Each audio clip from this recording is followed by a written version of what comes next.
Assalamualaikum warahmatullahi wabarakatuh. Di video kali ini saya akan menjelaskan tentang cara mengetahui perkutut suara besar. Jadi bagaimana cara mengetahui perkutut suara besar itu? Banyak ciri-ciri burung perkutut dengan suara besar, dengan suara lantang, dengan suara keras, dengan suara ulem. Dan dikhususkan untuk para pemula yang belum tahu tentang ciri-ciri mengetahui perkutut suara besar, saya akan sebutkan di video kali ini dengan singkat, padat, dan jelas. Semoga saja bermanfaat untuk Kung Mania senusantara ini maupun perkutut mania seluruh Indonesia ini maupun di seluruh dunia yang belum tahu ciri-ciri mengetahui perkutut suara besar. Dan di video kali ini ambil sisi positifnya, buang sisi negatifnya, jangan diambil mentah-mentah ulasan dari saya ini. Ambil ulasan-ulasan yang baik saja dan buang ulasan-ulasan yang tidak baik tentang video saya ini. Yang pertama, ciri-ciri perkutut suara besar atau yang pertama adalah paruh tebal, ujung paruh melengkung, seperti itu ya. Yang kedua adalah hidungnya itu besar, seperti merpati pos dan lain sebagainya. Yang ketiga adalah bagian atas kepala ada cekungan. Jadi bagian atas kepala itu ada cekungan yang menggaris sampai belakang kepala. Dan yang keempat adalah bagian belakang kepala ada benjolan kecil sebesar beras maupun sebesar kacang hijau di belakang kepala. Yang kelima adalah tulang lehernya itu besar. Jadi bila diraba tulang lehernya itu besar di bagian leher, tulang lehernya. Yang keenam adalah punggungnya itu akan terlihat lebar. Dan yang ketujuh adalah betutunya itu besar ataupun berutunya itu besar. Yang kedelapan adalah supit udang keras dan renggang. Jadi untuk yang suaranya besar itu supit udangnya itu malah keras dan renggang. Yang kesembilan adalah sisik kaki lebar. Jadi antara ros kaki, sisik kakinya itu lebar. Dan saya akan jabarkan satu persatu. Yang pertama tadi adalah paruh tebal, ujung paruh melengkung. Nah, paruh tebal ujung paruh melengkung ini banyak dijumpai oleh burung perkutut ombyokan, burung perkutut yang baru ngombyok, yang baru dikirim melewati bis, melewati kereta, melewati sepeda motor maupun mobil yang dikirim dari Jawa Timur maupun dikirim dari beberapa daerah maupun dari Sumatera maupun dari Kalimantan ke Jawa, maupun dari Jawa ke Sumatera maupun ke Jawa ke Kalimantan dan lain sebagainya. Dan yang kedua adalah hidungnya itu besar. Jadi pilihlah burung perkutut yang memilih burung perkutut yang suaranya besar itu, kita juga memilih yang hidungnya ataupun bungurnya itu suara yang juga kondisinya besar seperti merpati pos. Karena kalau burung perkutut berbunyi itu melewati hidung, karena perkutut itu kalau bunyi paruhnya itu tidak begitu membuka lebar ya, dia itu mingkem, tetapi dia juga mengeluarkan suaranya itu lewat hidung sama paruh yang tidak begitu membuka lebar, seperti itu. Dan yang ketiga adalah bagian atas kepala ada cekungan. Jadi bagian atas kepala itu dari atas dahi sampai kepala belakang itu ada bagian cekungan maupun ada kayak garis lurus yang cekung. Itu menandakan burung perkutut itu dengan ciri-ciri perkutut suara besar. Selain itu juga bagian belakang kepala ada benjolan kecil. Bila kita raba di bagian belakang kepala itu ada benjolan kecil dengan di situ adalah ciri-ciri perkutut suara besar. Selain itu adalah tulang lehernya itu besar. Nah, kita bisa raba pas waktu kita memegang burung perkutut, entah itu burung perkutut ombyokan, burung perkutut lomba ataupun burung perkutut yang lain sebagainya, itu kita pegang lehernya itu besar apa tidak, tulang lehernya itu besar apa tidak. Kalaupun tulang lehernya besar, itu adalah ciri-ciri burung perkutut dengan suara besar ataupun ulem maupun keras dan lantang.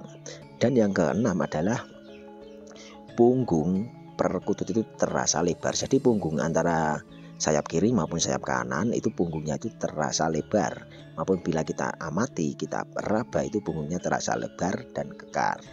Dan yang ketujuh adalah betutunya itu besar.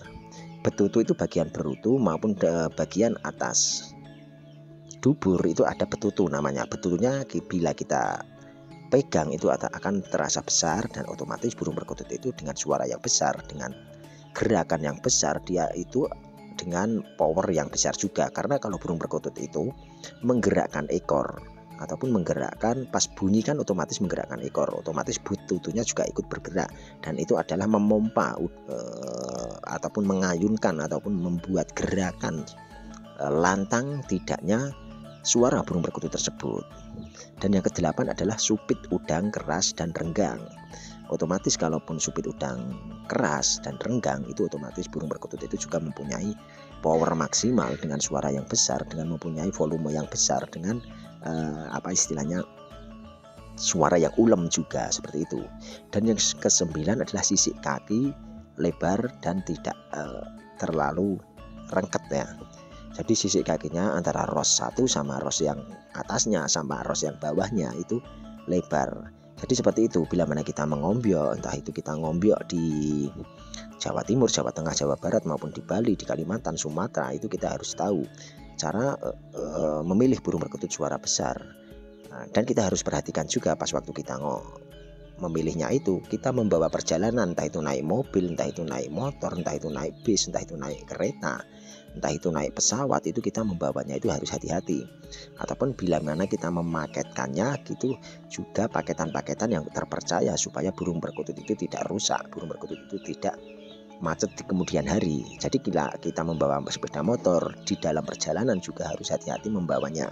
Bila mana kita membawa mobil, entah itu mobil pribadi maupun mobil travel, itu juga kita harus membawanya itu dengan cara hati-hati.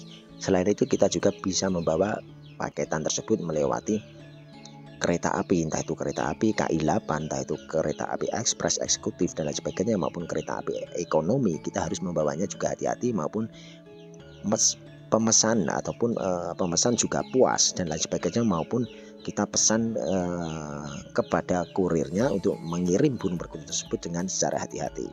Entah itu kita menggunakan jasa kereta api, dengan pesawat juga bisa, dan sering juga dari Jawa dikirim ke Kalimantan, maupun dari Jawa dikirim ke daerah Kalimantan, daerah Sulawesi, daerah Sumatera dan lain sebagainya. Kita bisa tinggal menghubungi agen-agen tertentu yang bisa mengirimkan perkutut tersebut. Jadi seperti itu. Jadi untuk memilih perkutut suara besar kita harus tahu ya caranya. Kita harus mempunyai pedoman, setidaknya kita mempunyai teori dan kita bisa mempraktekannya di kemudian hari. Selain mempraktekannya, kita juga tidak sia-sia untuk memelihara burung perkutut tersebut, karena perkutut tersebut itu mempunyai suara besar, dan di kemudian hari pas waktu peliharaan 1 tahun, kita memelihara 1 tahun, 2 tahun itu tidak sia-sia. Jadi bila mana kita memelihara 1 tahun maupun 2 tahun itu sia-sia, maupun rugi di pakan, rugi di tenaga, rugi di waktu, itu otomatis kita di kemudian hari juga akan gelo. Bahasa Jawa ini gelo, itu akan tidak marem lah, tidak puas lah, seperti itu. Jadi di video kali ini cukup sekian ya cara mengetahui perkutut suara besar. Mudah-mudahan bermanfaat untuk kita semua.